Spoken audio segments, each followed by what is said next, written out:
लोग पूछेंगे कि ये मशीन इतनी स्लो क्यों चल रही है। स्लो इसलिए चल रही है क्योंकि इसमें ना जो मैंने कटिंग टूल यूज़ करा है वो अभी मैं कार्बाइड वाला यूज़ नहीं कर रहा हूँ क्योंकि वो इतना छोटा है नहीं है। तो जो हाई स्पीड स्टील होता है ना, ये वाला, ये देखो ये वाला जो मटेरियल होता है इसका हम लोग यूज़ कर रहे हैं। इसलिए क्या थोड़ा सा स्लो स्पीड चलता है। ज़्यादा हाई स्पीड में ना इसका जो है वो टूल जल जाता है।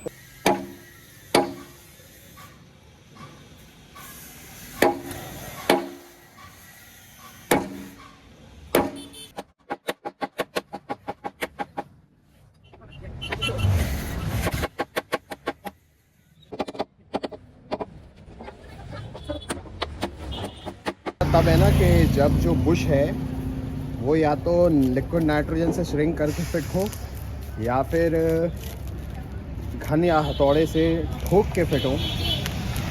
और अगर बुश ठोक के बैठ रहा है हथौड़े से और उसके बाद पिन हाथ से फ्री जा रही है, आपको बुश को अंदर से डाई ग्राइंडर से घिसना नहीं पड़ रहा है, तो वही तरीका सही होता है बुशिंग का। ऐसा नहीं है कि आपने वेल्डिंग की लाइनें मारी, डाई ग्राइंडर से वो कुल्फी ग्राइंडर से घिसा और बुश बिठा दिया। अगर ऐसा ही प्रोसेस सही होता ना तो अंग्रेज हमसे कई साल पहले से ये कर रहे होते। क्या होता है कि बुश हमेशा घन की चोट से बैठना चाहिए और उसके बाद पिन हाथ से जानी चाहिए। मैं दिखा देता हूँ, अभी हमने ठोका है जबकि ये घनों से बैठा है ना। अभी मैं आपको दिखा देता हूँ कि ये देखो, आप इसकी आप फिटिंग देखो आप इसकी फिटिंग देखो। ये अभी लाइन बोर होके फिट हुआ है। आप इसमें कहीं भी आपको जगह नहीं दिख रही होगी। और अभी आपने देखा ये कितने घन खा के अंदर गया और पिन इसके अंदर बिल्कुल हाथ से फ्री है। देखो इसमें कहीं मैंने घिसाई करी है क्या? कोई डाई ग्राइंडर चलाया, आपको निशान दिख रहा है क्या? नहीं चलाया ना। तो ये तरीका है काम करने का। देखो इसमें भी नहीं चलाया।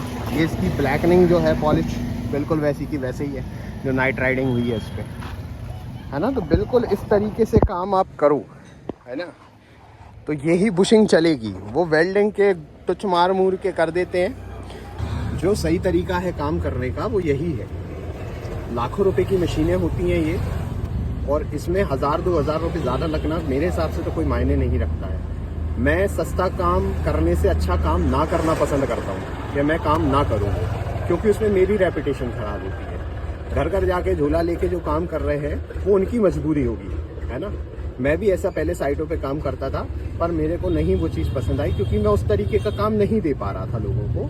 क्योंकि साइट पे आप क्या कुछ लेके जा सकते हो। इसलिए मैंने वर्कशॉप किया, मशीनें खरीदी, मशीनें बनाई, उसके बाद मैं ये काम कर रहा हूँ, है ना। तो आप लोग भी इसी तरीके से काम करेंगे तो आपको कुछ समय लगेगा उठने में, फिर आप लोग भी बहुत बढ़िया काम, आपका एक नाम होगा, आपको लोग पहचानेंगे कि नहीं भाई उसके यहाँ काम कराओ, उससे काम कराओ, वो बढ़िया काम करता है ना। आपको आपके काम की जवाबदारी लेनी पड़ेगी। कई लोग क्या करते हैं कि वो ये करते हैं कि काम कर दिया, अब चले नहीं चले वो आपका प्रॉब्लम। मेरे यहाँ ऐसा नहीं होता। अगर वो चीज़ काम करके चलेगी तो मैं उसकी जवाबदारी लेता हूँ। अगर वो काम फेल होता है तो मैं उसको फ्री ऑफ कॉस्ट दोबारा करके देता हूँ। लेकिन मैं ये नहीं कहता हूँ कि नहीं सर वो तो इतना ही चलता। अगर वो चीज़ चलने लायक नहीं है तो मैं बोल के करता हूँ कि साहब इसका इतना पैसा लगेगा, लेकिन इसकी कोई गारंटी नहीं है कि ये कब तक चलेगा। चले तो चांद तक, नहीं तो शाम तक।